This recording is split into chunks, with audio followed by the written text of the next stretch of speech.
নবী বলছে, যখনই জমিনে কোনো বান্দা নাফরমানি করে তখন ওই জমিনের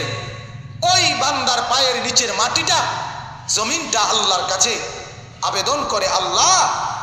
আল্লাহ আমার একটু সুযোগ দাও, আমি একটা শুধু গড় দেবো, আমার নিচের মাটিটা উপরে উঠামু,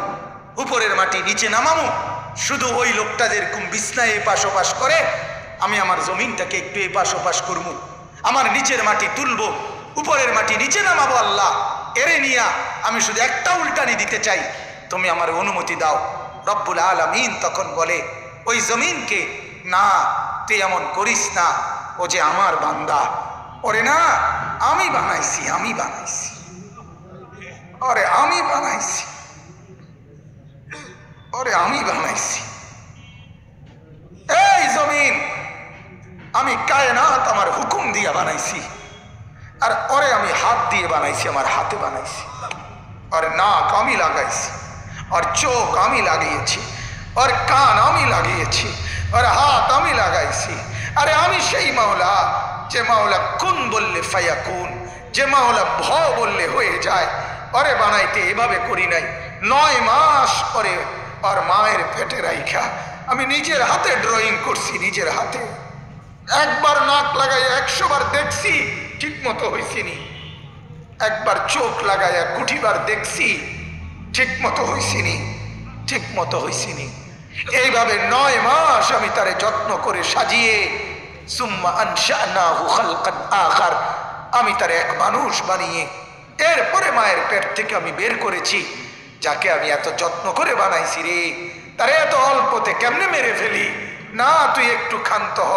দেখি না ও তওবা করে কিনা, ও ফিরে আসে কিনা, দেখি না। পাকিস্তানের হযরত মাওলানা সৈয়দ আব্দুল মজিদ নদীম সাহেব রহমতুল্লাহ আলাইহি বলতেন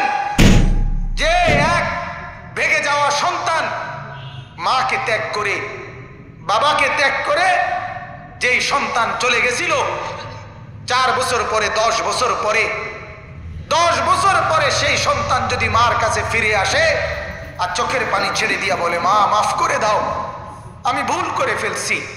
সৈয়দ আব্দুল মজিদ নদীম সাহেব বলতেন যে ওই মা ওই সন্তানকে মাফ করতে যতদূর দেরি করবে, 90 বছরের ভেগে যাওয়া বান্দা আল্লাহর নাফরমানি করার পরেও 90 বছর পরে যদি একত্রে একদিন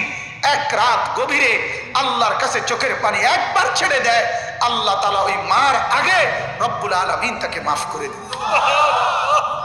এমন যিনি, তার নাম আল্লাহ। যুবক তুই তোকে চিনলি না, হায় হায়, তামসাটাকে জিন্দেগি মনে করলাম।